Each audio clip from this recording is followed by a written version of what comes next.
नमस्कार। शुरुआत करते हैं बड़ी खबर के साथ। आगरा में कारोबारी से 43 लाख की लूट के मामले में बड़ी कार्रवाई हुई है। पूरे मामले में कमर्शियल टैक्स अधिकारियों पर कार्रवाई करते हुए additional commissioner DN Singh, joint commissioner Abhishek, commercial tax अधिकारी शैलेंद्र कुमार को सस्पेंड कर दिया गया है। आपको बता दें कि मथुरा के व्यापारी से 43 लाख रुपए छीनने के पूरे मामले की शिकायत व्यापारियों ने सीएम से की थी, जिसके बाद ये कार्रवाई की गई है। इस मामले में एक सिपाही को पहले ही सस्पेंड कर दिया गया था। घटना उस वक्त की है जब मथुरा का चांदी व्यापारी बिहार से चांदी बेचकर आ रहा था। आगरा में टूल पर जीएसटी अधिकारियों ने उसकी गाड़ी रुकवाई और अपने ऑफिस लेकर गए, जहां पर उससे 43 लाख रुपए छीन लिए और व्यापारी को धमकी देकर भगा दिया।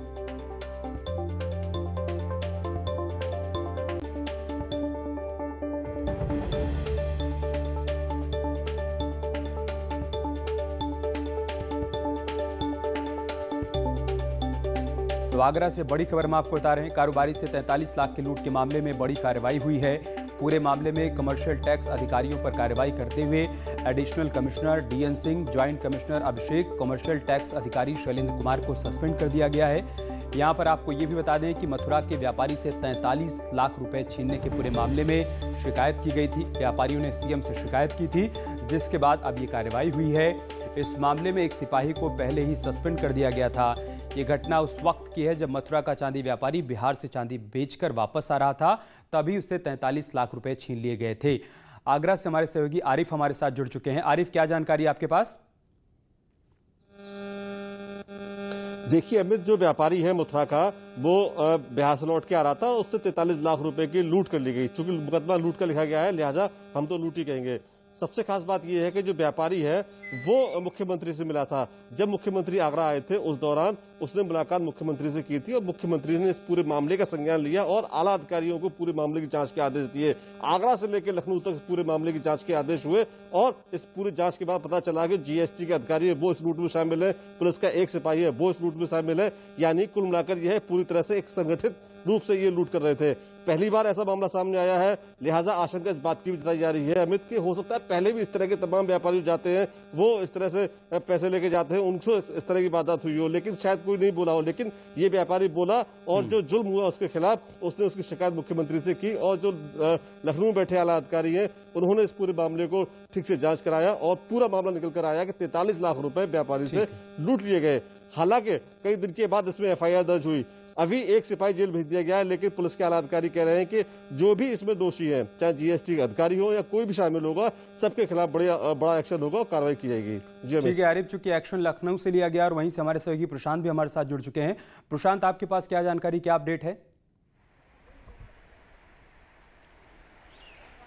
निश्चित रूप से अमित, अगर बात करें तो ये फिल्मी स्टाइल में अधिकारियों के द्वारा व्यापारी से पैसे छीनने का मामला है, जो जांच में उजागर हुआ है। मुख्यमंत्री के आगरा दौरे के दौरान जब जनप्रतिनिधियों से उन्होंने भेंट की तब ये बात निकल करके सामने आई, जिसके बाद उन्होंने जांच के आदेश दिए और जांच में जो चीज़ें निकल के आई वो काफ़ी हैरतअंगेज करने वाली थी। ऐसे में व्यापारी की अगर बात करें तो प्रदीप कुमार अग्रवाल उनका नाम बताया जा रहा है। उनसे अगर बात करें तो शैलेंद्र कुमार जो सीटीओ थे सचल दल 7 आगरा के, और साथ ही साथ अजय कुमार असिस्टेंट कमिश्नर, इनके द्वारा इनको प्राइवेट व्हीकल में जहां पर ले आया गया और साथ ही साथ में इनको अपने ऑफिस जब लेके गया, ना ही उसे डिटेन किया गया और ना ही कोई कागजी कार्रवाई की गई और ये 43 लाख रुपए उससे छीन लिए गए। और साथ ही साथ इनका साथ दिया जो डीएन सिंह थे उस समय के एडिशनल कमिश्नर ग्रेड 2 और साथ ही साथ अभिषेक श्रीवास्तव ने, जिसको लेकर के जब जांच बैठी और एसीएस ने जब इसकी जांच की तो अपर मुख्य सचिव की जांच में ये चारों दोषी पाए गए और तत्काल प्रभाव से इन्हें निलंबित किया गया। ऐसे में बड़ा सवाल यहाँ पर उन अधिकारियों के खिलाफ भी बन रहा है। ये महज मोहरे मात्र अभी तक साबित हो रहे हैं जांच में। अशोक कुमार सिंह जो एडिशनल कमिश्नर ग्रेड 2 हैं, उनके ऊपर बड़ा सवाल उठ रहा है, जिनको ये सारी चीजें पता थी उसके बाद भी एक्शन नहीं हुआ और जिसको लेकर के तमाम तरीके की जांच अब दोबारा से की जा रही है। मुख्यमंत्री योगी आदित्यनाथ ने जब यह सारी चीजों की जानकारी हुई तो उसके बाद उन्होंने जांच का आदेश दिया था। अशोक कुमार सिंह की अगर बात करें तो उनकी मूल पोस्टिंग जहां ट्रेनिंग सेंटर में है और उसके बाद भी वो 3 साल से मुख्यालय में जमे हुए हैं। ऐसे में ये जो भ्रष्ट अधिकारी हैं उन्हीं की छत्रछाया फल फूल रहे हैं, जिसको लेकर के स्वयं बड़ा खुलासा जांच में भी हुआ है, जिसको लेकर के एसीएस ने जांच की थी। देखना होगा कि जांच की आंच कहां तक जाती है और किन किन लोगों पर कार्रवाई होती है। बहुत शुक्रिया आप दोनों का हमारे साथ जुड़ने के लिए और जानकारी हम तक पहुंचाने के लिए। लखनऊ से एक बड़ी खबर आ रही है। यूपी के डीजी मेडिकल एजुकेशन लंबे अवकाश पर चले गए हैं। सचिव चिकित्सा शिक्षा सौरभ बाबू को डीजीएमई का अतिरिक्त चार्ज दिया गया है। सितंबर तक छुट्टी पर गए डीजीएमई डॉक्टर के गुप्ता। सितंबर में डॉक्टर के गुप्ता का रिटायरमेंट भी है और उससे पहले वो लंबी छुट्टी पर चले गए हैं। ये बड़ी जानकारी लखनऊ से आई है। यूपी के डीजी मेडिकल एजुकेशन लंबे अवकाश पर चले गए हैं। सचिव चिकित्सा शिक्षा सौरभ बाबू को डीजीएमई का अतिरिक्त चार्ज दिया गया है। सितंबर तक छुट्टी पर चले गए हैं डीजीएमई डॉक्टर के गुप्ता और सितंबर में ही के गुप्ता का रिटायरमेंट भी है, तब तक वो छुट्टी पर चले गए हैं। कोरोना की इस मुश्किल घड़ी में उनके लंबे अवकाश पर जाने को लेकर कई सवाल खड़े हो रहे हैं, लेकिन फिलहाल सचिव चिकित्सा शिक्षा सौरभ बाबू को डीजीएमई का अतिरिक्त चार्ज सौंप दिया गया है। कोरोना को लेकर और उससे निपटने के उपायों को लेकर पीएम मोदी आज 10 प्रदेशों के 54 जिलों के जिलाधिकारियों से बात करने वाले हैं और जिलाधिकारियों से कोरोना से बचाव को लेकर फीडबैक भी लेंगे। इस संवाद में यूपी के भी 4 जिलों के जिलाधिकारी शामिल होंगे। इनमें मुरादाबाद, गाजियाबाद, गौतम बुद्ध नगर और बरेली के जिलाधिकारी शामिल होंगे। पीएम मोदी कोरोना के हालात पर चर्चा करेंगे। आपको बता दें कि इससे पहले 18 मई को भी पीएम ने 46 जिलों के अधिकारियों से कोरोना को लेकर संवाद किया था। 18 मई को भी उन्होंने 46 जिलों के डीएम से संवाद किया था और एक बार फिर से वो संवाद करने वाले हैं जिलाधिकारियों के साथ, जिसमें वो फीडबैक लेंगे कि उनकी तरफ से कोरोना से निपटने को लेकर क्या कुछ उपाय किए गए, क्या कदम उठाए गए, उसमें से जो प्रभावी रहे हैं उस बारे में वो फीडबैक और जानकारी भी लेंगे। कोशिश उनकी तरफ से यही की जा रही है कि ग्राउंड पर इस वक्त जो एक्शन लिया जा रहा है, जो कदम उठाए जा रहे हैं, वो कितने कारगर हैं, इसकी जानकारी सीधा जिलाधिकारियों से ली जाए। क्योंकि इससे पहले भी प्रधानमंत्री मोदी जब जिलाधिकारियों से संवाद कर रहे थे, तब उन्होंने कहा था कि कोविड के खिलाफ लड़ाई में आप सभी लोग कमांडर हैं। ऐसे में आपकी भूमिका बहुत अहम हो जाती है। अगर आपकी तरफ से कोई नया प्रयोग किया जा रहा है, वो सफल है, तो उसके बारे में आप जानकारी दीजिए ताकि उसको देश के दूसरे हिस्सों में भी लागू किया जा सके और कोविड के खिलाफ जो लड़ाई लड़ी जा रही है उससे जीत हासिल की जा सके। और इसी कड़ी में आज एक बार फिर से वो डीएम के साथ 10 प्रदेशों के 54 डीएम के साथ संवाद करने वाले हैं। इसमें उत्तर प्रदेश के भी 4 जिलों के डीएम शामिल होंगे। इनमें मुरादाबाद, गाजियाबाद, गौतम बुद्ध नगर और बरेली के जिलाधिकारी होंगे जो कि पीएम से संवाद करेंगे। बरेली में कोरोना को लेकर प्रशासन पूरी तरीके से अलर्ट है। जिलाधिकारी गांव-गांव जाकर निरीक्षण कर रहे हैं और साथ ही कोविड अस्पतालों की व्यवस्थाओं का जायजा भी ले रहे हैं। बरेली में अभी रिकवरी रेट 80 से 90% है। गांव में कोरोना संक्रमण रोकने के लिए डीएम ने निगरानी समिति के साथ ही डॉक्टर्स के पैनल को नियुक्त भी किया है और साथ ही जिले में 5 ऑक्सीजन प्लांट भी लगाए जा रहे हैं। जिलाधिकारी के मुताबिक कोरोना की तीसरी लहर से बचाव की तैयारी भी की जा रही है। और बच्चों के लिए हम इंतजाम करना शुरू कर दिए। पीडियाट्रिक आईसीयू और ये सब चीज़ों के लिए सोच रहे हैं कि हर एक सीएचसी स्तर पर, अस्पताल स्तर पर आज ही मुख्य सचिव महोदय का आदेश आया है कि उन बच्चों को चूँकि अफेक्ट करने की मतलब वैज्ञानिकों ने बताया, डॉक्टर्स ने बताया कि उनको अफेक्ट करेगी, उसकी तैयारी शुरू कर दी है। और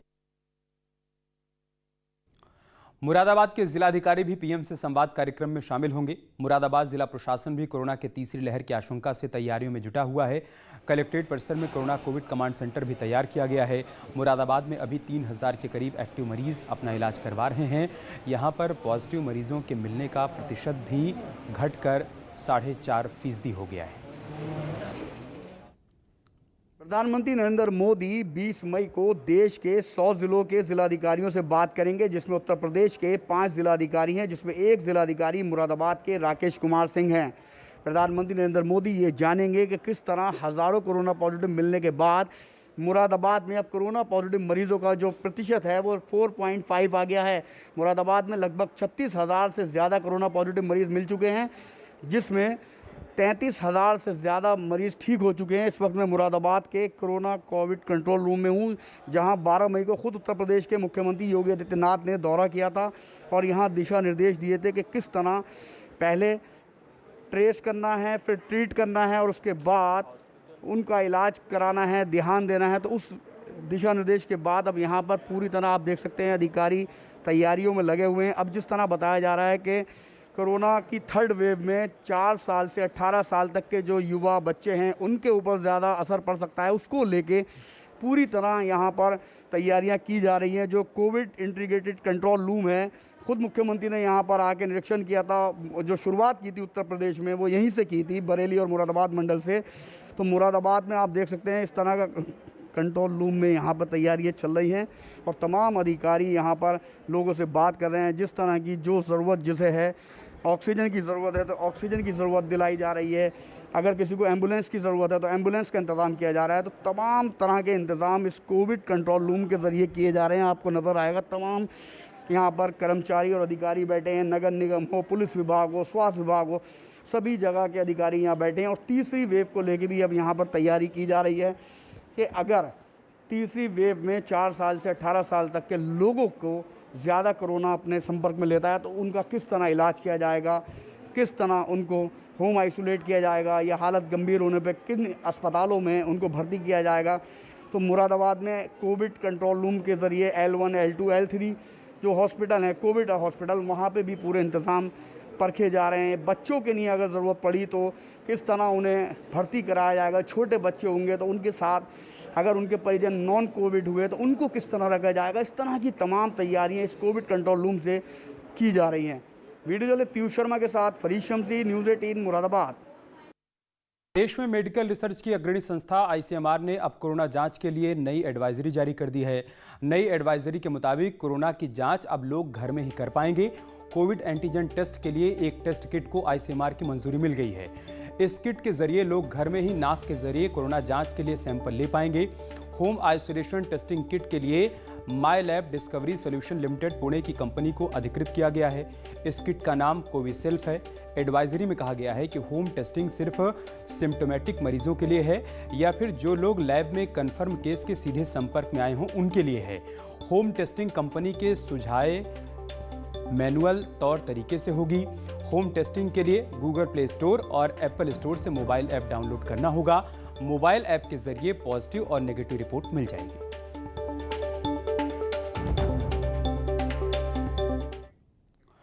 खबर शामली से है, जहां पर बारिश से बड़ा हादसा हुआ है। तेज बारिश की वजह से भरभरा कर एक छत गिर गई है और 3 मासूम बच्चों के साथ मां की मौत हो गई है। मलबे में दबकर चारों की मौत हो गई है। पिता और एक बच्चा बाल बाल बच गया है। 4 लोगों की मौत से गांव में मातम पसरा हुआ है। हादसे के बाद की तस्वीरें आप शामली से देख पा रहे हैं। बेहद दर्दनाक हादसा हुआ है। बारिश के चलते एक छत भरभरा कर नीचे गिर गई। 3 मासूम बच्चों के साथ मां की मलबे में दबकर मौत हो गई है।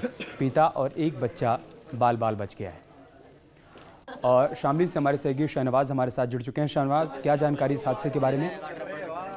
देखिए, जो पूरा मामला है सुबह करीब 5 बजे का है, जब पूरा परिवार जो है घर में सोया हुआ था। उसी दौरान जो है भरभरा कर मकान की छत गिर गई, क्योंकि पिछले दिन से शामली में रुक रुक कर बारिश हो रही थी, जिसको लेकर जो है मकान भरभरा गया और वह अचानक से गिर गया, जिसके नीचे पूरा परिवार सोया हुआ था। 3 बच्चों सहित मां की मौके पर ही दर्दनाक मौत हो गई है, जबकि पिता व एक पुत्र सकुशल बच गए हैं।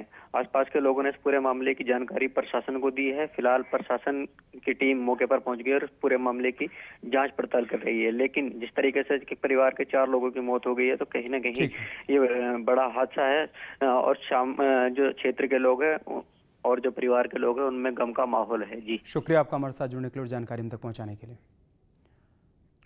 और एक बड़ी खबर बरेली से है, जहां पर जमीन के विवाद में युवक की हत्या हो गई है। कुल्हाड़ी से काटकर युवक की हत्या हो गई है। 8 लोगों के खिलाफ केस दर्ज किया गया है। पुलिस ने एक आरोपी को गिरफ्तार भी किया है। शेरगढ़ थाना क्षेत्र के मोहम्मदपुर गांव की घटना है, जहां पर कुल्हाड़ी से काटकर युवक की हत्या कर दी गई है। पुलिस अब पूरे मामले की जांच पड़ताल कर रही है। 8 लोगों के खिलाफ केस दर्ज किया गया है और एक आरोपी को पुलिस ने गिरफ्तार भी कर लिया है। बरेली के शेरगढ़ थाना क्षेत्र के मोहम्मदपुर गांव की घटना है।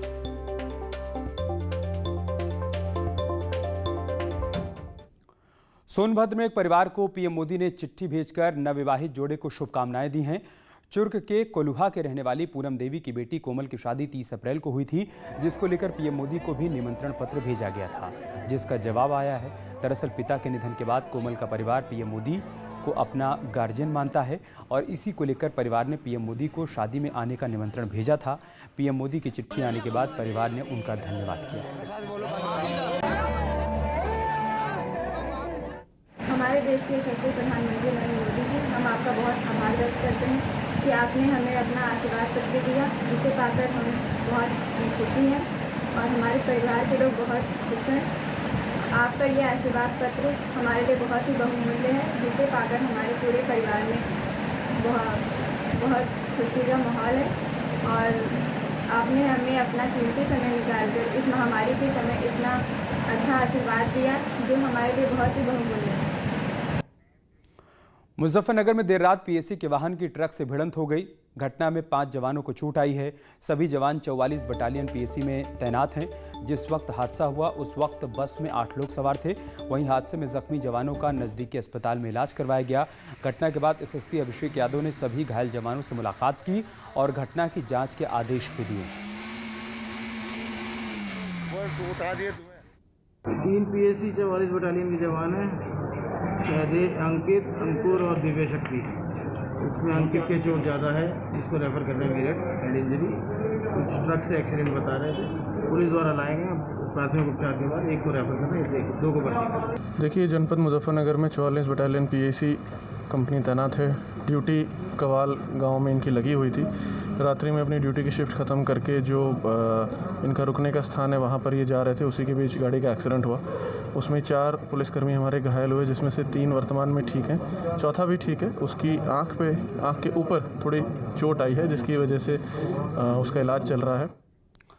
कानपुर में तेज रफ्तार बस अनियंत्रित होकर रेलिंग से टकराकर पलट गई और पुल पर बनी रेलिंग को तोड़ते हुए नीचे गिर गई। हादसे के दौरान बस में 16 लोग सवार थे। गनीमत रही कि इस दौरान किसी को गंभीर चोट नहीं आई। यह हादसा कानपुर के घंटाघर झकरकट्टी पुल पर हुआ। घटना के बाद आसपास के लोगों ने बस में फंसे लोगों को बाहर निकाला और पुलिस को इस हादसे की सूचना दी गई। वहीं बस ड्राइवर ने पुलिस को बताया कि रिक्शे वाले को बचाने की कोशिश में बस अनियंत्रित होकर पलट गई। पुलिस अब पूरे हादसे की जाँच करने की बात कह रही है। एक मिनी बस है जो कि मां अंबे बस सर्विस की बस है। ये बस टाट मिल से जो घंटाघर की तरफ फ्लाईओवर है उससे अनियंत्रित होकर के नीचे गिर गई। इसमें टोटल 16 लोग सवार थे। सभी को प्राथमिक उपचार दे दिया गया है। किसी को कोई गंभीर चोट नहीं है। मौके पर एम्बुलेंस भी बुला ली गई है, लेकिन कोई आदमी बहुत गंभीर रूप से हॉस्पिटलाइज होने वाली स्थिति में नहीं है। जो प्राथमिक उपचार था वो सभी को दे दिया गया है। मौके पर हम लोगों ने पूरी तस्दीक कर ली, कोई भी आदमी अभी बस में फंसा हुआ इस तरह का नहीं है।